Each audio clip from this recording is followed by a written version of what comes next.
Hello everyone. Today we will see how we can configure our machine for the world's best editor for Python, that is Visual Studio Code. But before that, what do we need? We need to download the Python runtime. So we'll go to python.org, click on the download link and then select the yellow download button, which is the latest one. And I'm using Windows operating system, so it will pick up the Windows version and then it will ask me to download. So I'll go with the download and say install now, and this will quickly install the Python into my local machine. While it is doing the installation, what I can do, I can go to code.visualstudio.com, and then this code.visualstudio.com is the editor I was referring to earlier. So I'll select the stable version and it will prompt me to download that. I'll just click on run, and once this is downloaded, it'll start the run process. And this is asking me to have the admin right. I will simply say OK, and the installation will kickstart. Just to check everything is fine, we'll follow whatever it suggests, and then I will select all of these checkboxes. We will talk about it later, why it is important, and then I will select install, and this will quickly install the code.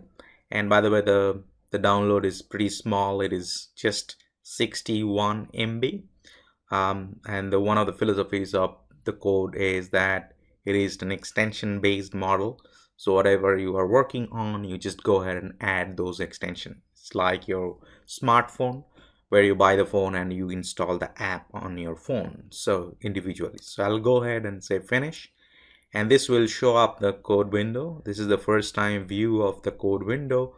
I can go to the extension, so it's the last icon, extension. You can see that it's a 4 boxes. One of them is separate, so I'll go into the extension, and it will show me all the popular extensions. Around 20,000 plus extensions are already there in the market.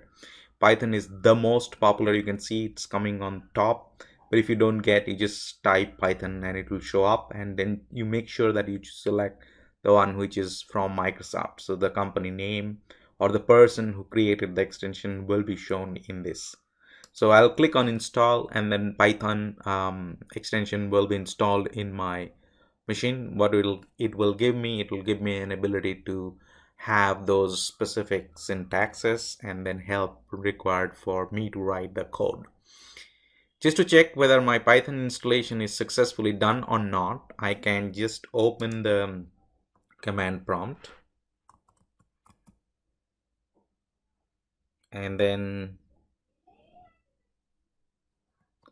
I open the command and I say py, and it opens the Python interpreter, which means the Python is now installed, so which is good. And then what I'm going to do also, I'm going to go ahead and create a folder to start working inside that folder. So let me go ahead into the documents folder and create a folder over here. I'll say create, right click, new folder, and then I gave a name, let's say test. Inside that, I'm gonna open code dot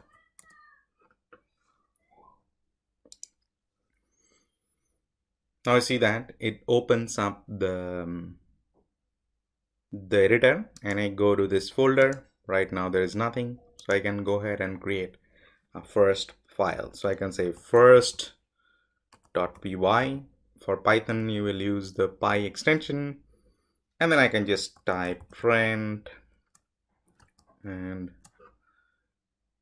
get into the value of it, hello Python.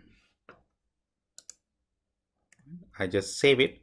So you can go into file and save, or you can say autosave. That way you will be safe, because even if you forget to, let's say, save the file, it will still be saving for you. And then what I can do, I can go inside this folder and then check whether the file is working for me. So I can just say py first.py, and it says hello Python, which means this is fine as of now. That is working. So this is the minimal installation you need to work on Python using the Visual Studio code editor, which is free of cost.